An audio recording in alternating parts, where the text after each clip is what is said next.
18 Abasoga teri tetererete kuba lunaku lukulu. What is tetererete? No jigi. Akentamu, akomutamu. Kubanga ki? Anti mbaga ya Kyabazinga. Kati babagambye. So when you did it is Sirani. Nendoza tubere ku ndowooza emu endulu bere nga tukikubira kintu kimu. Omukaya ate ye Kyabazinga. Of course abungola jabera muketerekere ko ka mikolo. Posi tubera akona mbaga. Sibera ngona mbaga kati before mbaga what happened? Tuba na time muganda ngo ino okumakinga sure buli kimu kigende maso ngoddamu ekyo. Bangamba abakola abasajja. Kale omukazi asula eri asula ne gundi ne ba maids biki betegeka bwe basaba basula basiiba. They can even forego that those bad manners. Naye kati kikulu nnyo kiri eno mu subject bali baloyo. Omusajja mbanga oje abeera kuki? Ankati aba kiggala lumu. Ebyammwe bakopi bya baloyo zitetubimanyi. Bambi. Embade manyika omusajja bamusajja. Bya baloyo zibyawo kanamu. Kati bana abatuuze bano bensaasi. Kati Busoga n'abali ene Kampala. But John Black. Era ndowooza. Respecting your culture n'obuli n'abali diaspora. Pozi n'obere Kampala bamu diaspora. Bonna. Abonna abebusoga n'abali diaspora e Kampala. Yaka tojja kulaba omuntu nga ye basinaga. Naye bonna babagambye bamu tebawulidde.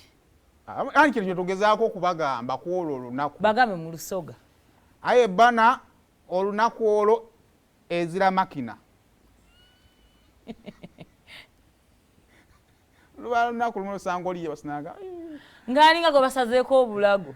Aye kankuleke luno olunaku lwa baba kankuleke. Mwekalugwe. Anga akusaddaaka. Kale naye nga 18 tugenda mu mikolo. Naye nga it is very important. Manager okubaza amakampani agawaddeyo ssente. Thank you so much. Nabiko Nairo Breweries baweereddeyo ddala ssente. Mwebale nnyo mwebalire ddala. Ate ndowooza eno ye Royal Wedding kyendala gye twali tulabyeko. Mu generation yene ya 20 20 years gino.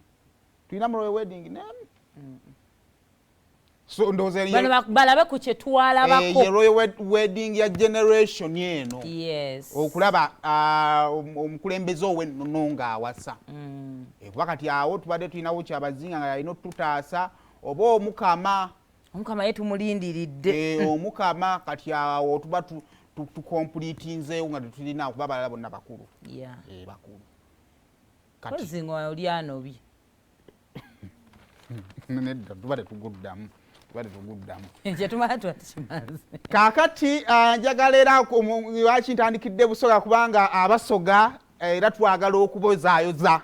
Bannange birungi nga biri waabwe. Naye nasomerako ejjinja era temungoba ku mukolo. Abasoga ab'omu bitundu by'e Budyope. Aye muyogeyoge.